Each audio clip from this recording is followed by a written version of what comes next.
Welcome to Richfield Hybrid Learning. My name is Edward Hlengwa. Today I'm going to assist you with General Management 511, Topic 1, Introduction to the Concept of Business. Please take your notebook and pen and get ready. It's going to be fun. Relax and enjoy the rest of the semester. My main aim is to create an environment where as a student you feel and you understand you also master the module. Each topic will consist of case studies and YouTube videos that will assist you to think out of the box and excel in this module. I have no doubt from this team we'll have future business leaders that will add value to the economic growth and bring back investor confidence and also contribute to the board of knowledge in the country.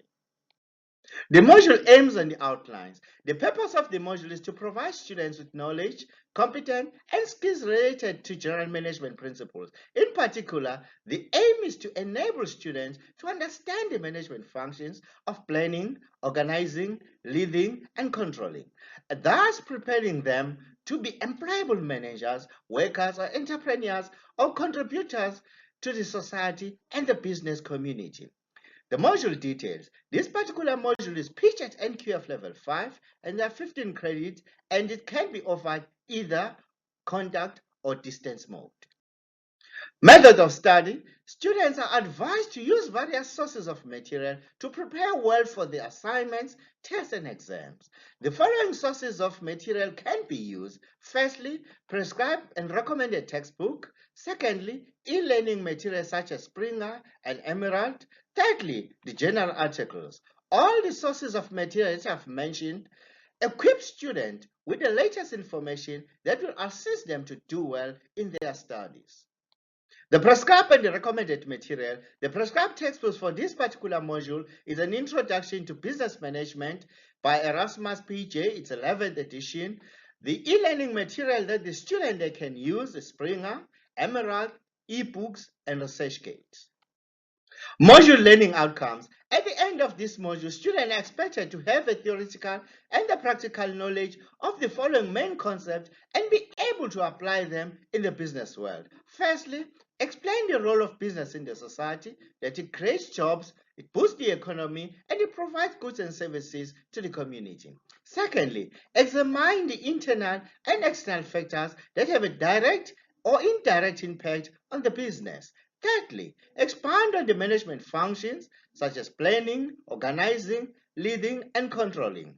Fourthly, distinguish between the different forms of enterprises found in South Africa. And lastly, I'll provide you with tips for writing a successful business plan. Final assessments. All assessments are compulsory and are counting towards students' year mark. Students are advised to submit their assignments on time to avoid penalties. The weighting is as follows.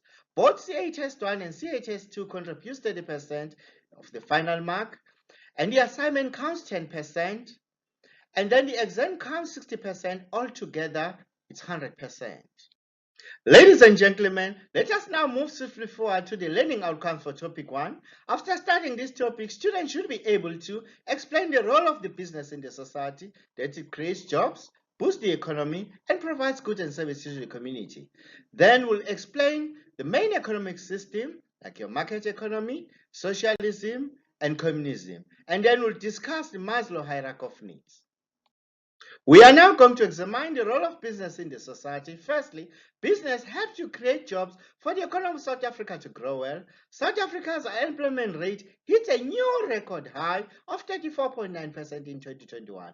Unemployment rate that includes those discouraged from seeking work is sitting at 44.4%. The main causes of unemployment is low economic growth, COVID-19, and July unrest in KZN and part of Gauteng.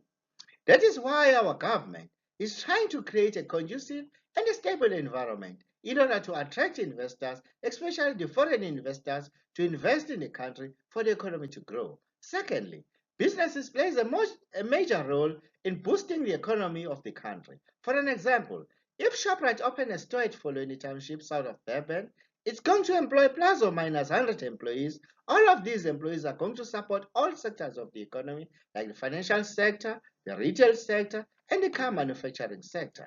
Thirdly, companies need to use the latest technology in order to compete effectively in the market and even gain the market share and produce the high quality product that will satisfy customers' needs. Fourthly, companies need to be innovative and creative, come up with new products or services that will make customers happy. Fifthly, businesses also play a major role in improving the standard of living. Now, let me give you the tips of putting corporate social responsibility at the heart of your business. Firstly, adopt a business code of ethics. Secondly, follow a workplace health and safety programs. Thirdly, commit to protecting the environment. Fourthly, get the suppliers on board. Build a good relationship with the suppliers. Understand their lead time. Place orders on time with suppliers. Lastly, companies need to be smart about donating money. Let us now move swiftly forward to the needs and the resources of the community. The business are using the limited resources to satisfy the unlimited needs. The most important goal of any company is to satisfy customers' needs, and then you'll be able to make a profit that will assist you to expand the business even internationally. Always put customers first. We are now going to discuss Maslow's hierarchy of needs. Maslow's hierarchy of needs is a theory of psychology explaining human motivation based on the pursuits of different levels of needs. The theory states that humans are motivated to fulfill their needs in a hierarchical order. This order begins with the most basic needs before moving on to more advanced needs. The ultimate goal, according to this theory, is to reach the fifth level of hierarchy, which is self-actualization stage. Let us now discuss these different types of needs in detail. Firstly, the physiological needs. These are the basic needs, things that you cannot live without them, like food, shelter, and housing. Secondly, the safety and security. It deals with the employment, the resources, the health, the family. Thirdly, it deals with the love and belonging, where you tackle sense of connection, the friendship, family. And fourthly, self-esteem, which deals with the respect of others. You gain confidence, you achieve achievements, and you respect by others. And lastly, self-actualization deals with the creativity, problem solving, lack of prejudice, acceptance of facts. We are now going to discuss the factors of production. Firstly, land. Land, it includes all natural resources that can be found on land, such as oil, gold, wood, water, and vegetation. Natural resources can be divided into renewable and non-renewable resources. Renewable resources are resources that can be replenished, such as water, vegetation, wind energy, and solar energy. And non-renewable resources consist of resources that can be depleted in supply, such as oil, coal, and natural gas. Land plays an important part in the production because land itself and the resources on it are usually limited. Secondly, labor. Those are the human workers who are involved in producing the good. This factor is somewhat flexible since different people can be allocated to produce different things. Nobody has to produce everything themselves. That would be impractical. It's also important that labor force is well educated and well trained to ensure that they produce goods at a peak efficiency and quality. Employees need to be trained and motivated so as to produce products and services that will satisfy the needs of customers. Workers could be full-time, part-time, temporary, or permanent. Thirdly, capital. Those are the company physical equipment and the money it uses to buy resources. This, this is a manufactured item used to aid production, for an example, machines, factories, computers. Lastly, entrepreneurship. The individual who takes the initiative to set up a business and employs different factors of production, such as labor, capital, and land. Individual who brings the factors of production together. An entrepreneur is someone who's willing to take risk, his or her money and time to start or run the business, usually with the hope of earning a profit in return. Entrepreneurs have the ability to organize the other factors of production and to transform them into business. Without entrepreneurship, many of goods and services we consume today will not exist. The examples, people who start a business are your Raymond Ackerman and your Bill Gates. Ladies and gentlemen, we are now going to examine the three main economic systems. Firstly, the market economy. Secondly, the command economy. And lastly, the socialism. Let us now tackle the command system. There is a dominant centralized authority, usually the government, that controls a significant portion of the economic structure.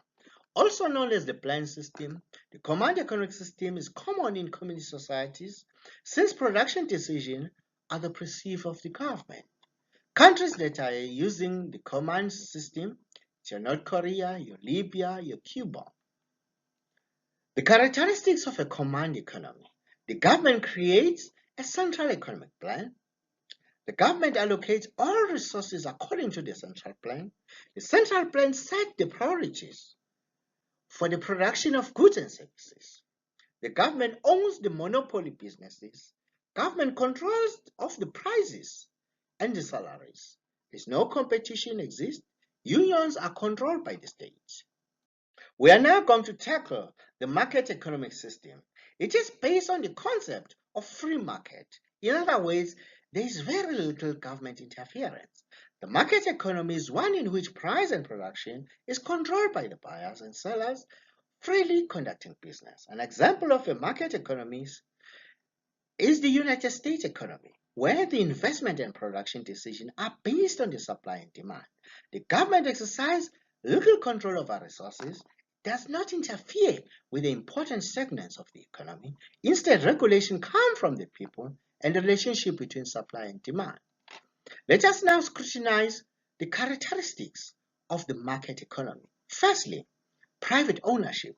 Most goods and services are privately owned. Owners can profit from their ownership by selling or leasing property, products, or services. Secondly, freedom of choice. Owners are free to produce, sell, and purchase goods and services in a competitive market. They only have two factors that are somewhat outside of their control. First, a buyer must be willing to pay the price that they set for their goods and services. Secondly, the amount of capital that they have is determined by the cost to produce and sell their goods and the price they can sell them. Thirdly, motivate of self-interest. Most businesses have been created with an interest of people that they started them in mind. A market economy provides the opportunity, gives people a chance to work for themselves and let them provide for their families in a manner that is best for them. Fourthly, competition. The force of competitive pressure keeps prices low. It also ensures that the society provides goods and services more effectively. As soon as the demand increases for a particular item, prices rise thanks to the law of demand. Fifthly, system of market and prices. A market economy relies on the efficient market in which to sell goods and services. A market is said to be effective and efficient when all buyers and sellers have equal access to the same information about prices, supply, and demand. Lastly, limited government. One of the government roles is to ensure that the markets are open, working, stable, fair, and safe. For an example, the government creates regulatory agencies to ensure that products are safe for use and consumption and that businesses are not taking advantage of consumers. Let us now tackle socialism. It is an economic and political system based on public ownership of the means of production. All legal production and distribution decisions are made by government in a socialist system. Citizens in a socialist system rely on the government for everything, from food to healthcare. Socialist economy rely on either the government or the worker cooperative to drive production and distribution. Let us now tackle the characteristics of a socialist economy. Firstly, basic industries are owned by the state. There is a freedom of choice. Social welfare rather than the private profit characterize a socialist society goals. Limited competition exists as a result of the state industries. Workers are free to choose their jobs and employers. The state stabilizes the economic fluctuation. Countries that are using the socialist system are the Republic of Bangladesh, the Democratic Socialist of Sri Lanka, the United Republic of Tanzania. We are now going to examine the need-satisfying institution of the market economy. Firstly, government organizations. Government organizations assist government to give basic services to the citizens of the country. For example, ESCOM provides electricity generation, DNL provides military equipment, Transnet provides railway transport and pipelines. Most of these government organizations, the main problem is corruption and wasteful expenditure. So the Special Investigation Unit, the SIU, together with the host, needs to be given resources to investigate these cases and fast-track them without fear or favor, and those found to be on the wrong side of the law must be brought to book. Corruption, in turn, can prevent good governance principles and structures from being put in place or enforced. Violation of the principles of transparency, accountability, and the rule of law appear to be most closely associated with corruption. So how can we stop corruption in South Africa? Firstly, support citizens' empowerment in fight against corruption, including increased support for whistleblowers. Secondly, develop a sustainable partnership with stakeholders to reduce corruption and improve integrity management. And lastly, improve transparency by government and business and the civic society sectors. Now, let us tackle the steps that corporates can take to mitigate the risk of corruption amongst their own employees. Firstly, understand the law and the other regulations. Conduct a risk assessment. Set up a tone top down. Always conduct a due diligence. Keep reviewing your policy. Communicate and train. And lastly, always protect the whistleblowers. We are now going to tackle the non-profit seeking organization. A non-profit organization is a group organized for the purpose other than generating profit and in which no part of the organization's income is distributed to its members, directors, and officers. A non-profit organization plays a vital role in building a healthy communities by providing a critical service that contributes to economic stability and mobility. They also strengthen communities in other important ways. Frequently, non-profit leaders are the voice of the people they serve. Public charities, foundations, social advocacy groups, and trade organizations are common types of non-profit organizations. Any profit generated by these organizations is not distributed to the shareholders or owners. Ladies and gentlemen, let us wrap up of what we have covered today. Firstly, we've explained the role of the business in the society. We've expanded the main economic system. We've discussed the importance of non-profit organization and government organization in changing the lives of the citizens of the country. We are now going to tackle the first exercise for today. Go to YouTube and listen to a 3-minute video with the above link and answer the following question. Explain the advantages and the disadvantages of different types of economic system.